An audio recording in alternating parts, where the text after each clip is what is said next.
মাংস নিয়ে মহাভারতে কি বলা হয়েছে? এতদিন কি আমাদেরকে ভুল শেখানো হয়েছিল মাংস সম্বন্ধে? তো আজকে আমরা মহাভারত থেকে একটি কথা আলোচনা করব, দেখব যে মাংস নিয়ে মহাভারতে কি বলা হয়েছে। এই কথাটা শুনলে হয়তো আপনি একটু থমকে যাবেন, কিন্তু এটি সরাসরি মহাভারতের শিক্ষা।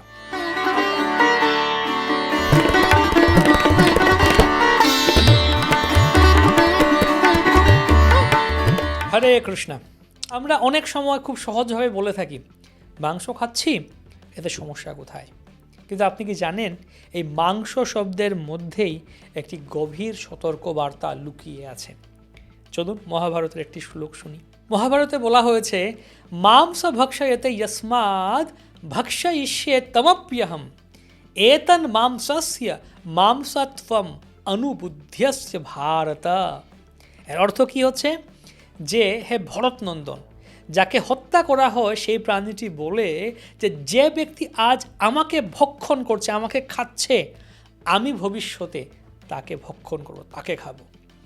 এটি হচ্ছে মাংসত্ব। এই কারণেই জ্ঞানীরা একে মাংস বলে অভিহিত করেছেন।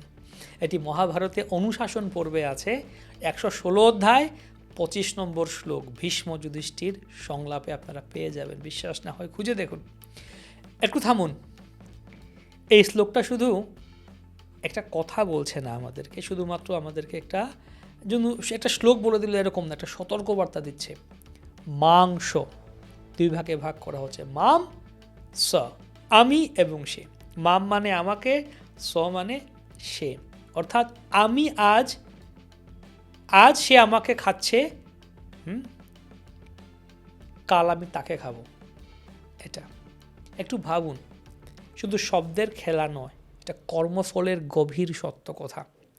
আজ আমরা ভাবি আমি তো শুধু খাচ্ছি, কিন্তু শাস্ত্র বলছে না, প্রতিটি কাজের একটা ফল রয়েছে, কর্মের ফল আছে। যে প্রাণীকে আমরা কষ্ট দিচ্ছি, যে প্রাণীর জীবন আমরা নিচ্ছি, সেই কষ্ট, সেই ঋণ একদিন আমাদের কাছেই ফিরে আসবে। একটি ছোট্ট দৃশ্য কল্পনা করুন। একটি নিরীহ প্রাণী, সে বাঁচতে চায়, তারও পরিবার আছে, তারও ভয় আছে, সেও ভয় পেয়ে পালায়, কিন্তু তাকে জোর করে নিয়ে যাওয়া হচ্ছে, হত্যা করা হচ্ছে। শুধু কার জন্য? আমাদের এই জিহ্বার লালসা মেটানোর জন্য, তাও কয়েক মিনিটের স্বাদের জন্য আমরা সেটা করছি। এখন প্রশ্ন হলো, এটা কি ন্যায়সঙ্গত? এটা কি ঠিক হচ্ছে? যদি আমাদের সঙ্গে এমন করা হতো, আমরা কি সেটা মেনে নিতে পারতাম? তাই মহাভারত আমাদের শুধু গল্প বলছে না, আমাদের জীবনের গভীর শিক্ষা, বাস্তবসম্মত কথা আমাদের বলা হচ্ছে, প্র্যাকটিক্যাল শিক্ষা দেয়া হচ্ছে। এই শ্লোকটি আমাদের শেখাচ্ছে আমরা যা করি তা একদিন আমাদের কাছেই ফিরে আসে। হিংসা কখনো সুখ দিতে পারে না, এবং প্রকৃত ধর্ম হলো দয়া, করুণা, অহিংসা। আজকের দিনে আমরা হয়তো সব কিছু আধুনিকভাবে দেখি, কিন্তু সত্য কখনো পুরনো হয় না।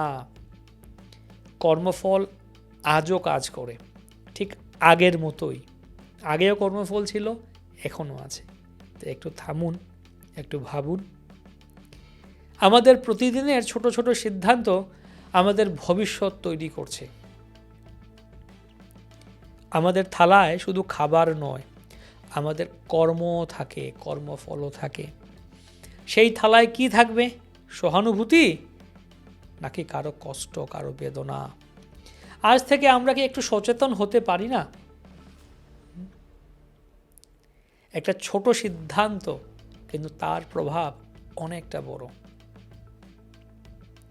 আমাদের জীবনে শান্তি আনতে পারে, আমাদের হৃদয়কে কোমল করতে পারে এই সিদ্ধান্তটি, এবং আমাদের ভবিষ্যৎকে সুন্দর করতে পারে।